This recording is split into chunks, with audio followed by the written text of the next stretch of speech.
جی، بنیان المرصوص، آپریشن رائے حق، بالغزو الحق، یہ تمام وہ آپریشنز جو پاکستان نے کیے، اور ابھی بہت پرانی بات میں نہیں کر رہا، سال مکمل ہوا ہے جب ہم نے اپنے سے 10 گنا بڑے دشمن کو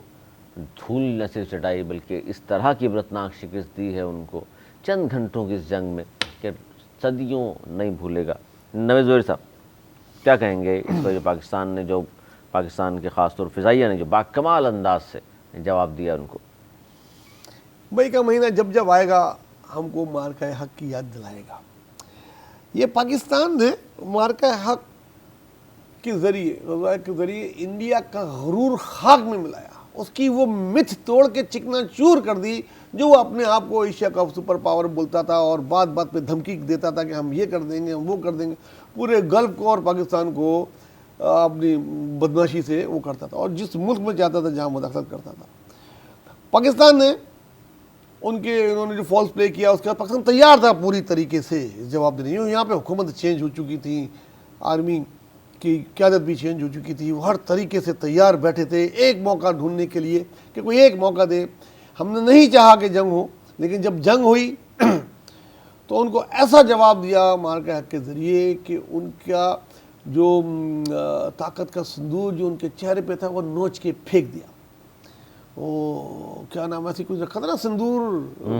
کا، وہ جو بھی آپریشن سندور، اس کی اس آپریشن میں مزید وہاں خواتین کے سندور اور کتنے سندور اجاڑ دیے، ان کی اکنامی کو تباہ برباد کر دیا، ان کا جو ہے ان کا وہ حال کیا 2 دن میں کہ وہ میرے نہیں خیال کہ وہ کبھی زندگی میں سوچ بھی سکیں گے پاکستان پہ حملہ کرنے کا۔ فلموں میں تو کریں گے، فلموں میں تو کر رہے ہیں، اس کے ذریعے کریں گے۔ اب یہ اس قسم کی باتیں جیسے کہتے تھے کہ روٹی کھاؤ ورنہ گولی تو تیار ہے، وہ مودی صاحب اب پتہ نہیں روٹی بھی صحیح سے کھا رہے ہیں کہ نہیں، اور پیناڈول کی گولی روز سر میں درد ہے کھا کے سو رہے ہوں گے۔ مودی تو گھٹیا آدمی اب نظر بھی نہیں آتا، ان کے چینل پہ نظر نہیں آتا، وہ ان کے ملک میں اس کا وہ حال ہوا ہے کہ ہر گزرتا دن اس پہ، اور ان کا وہ میڈیا جو لاہور کی بندرگاہ پر بتا رہا تھا قبضہ ہو گیا ہے۔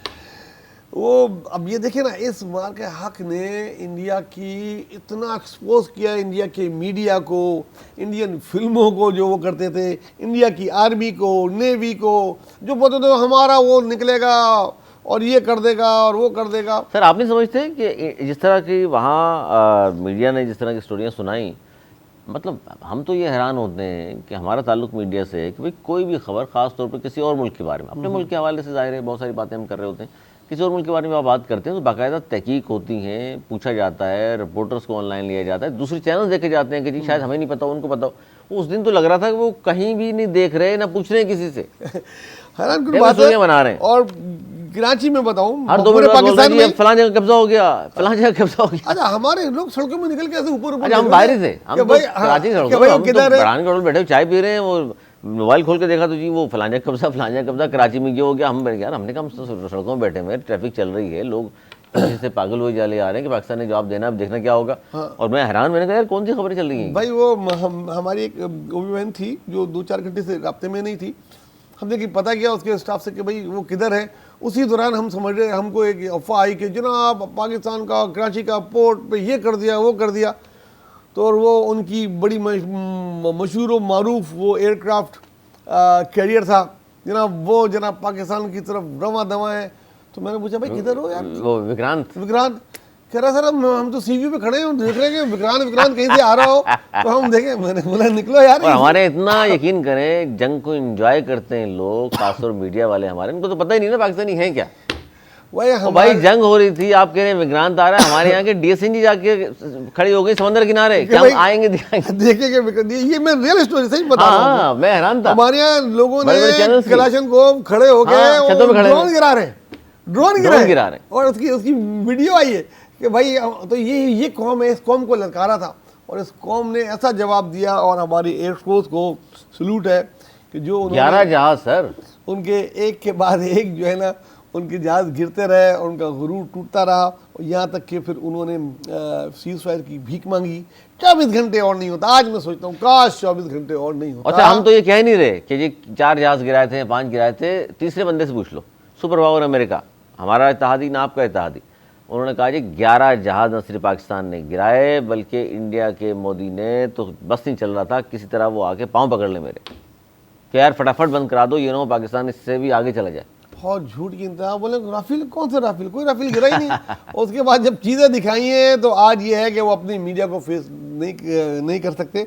بہرحال غزو الحق، مارکہ حق ہمیشہ یاد رہے گا اس دن کو سلام، اور ہماری جو ہے پاک فوج، خصوصاً ہماری پوری فیلڈ مارشل، آرمی چیف ہمارے مارشل حافظ صاحب نے جو اس طرح پلاننگ سے جس طرح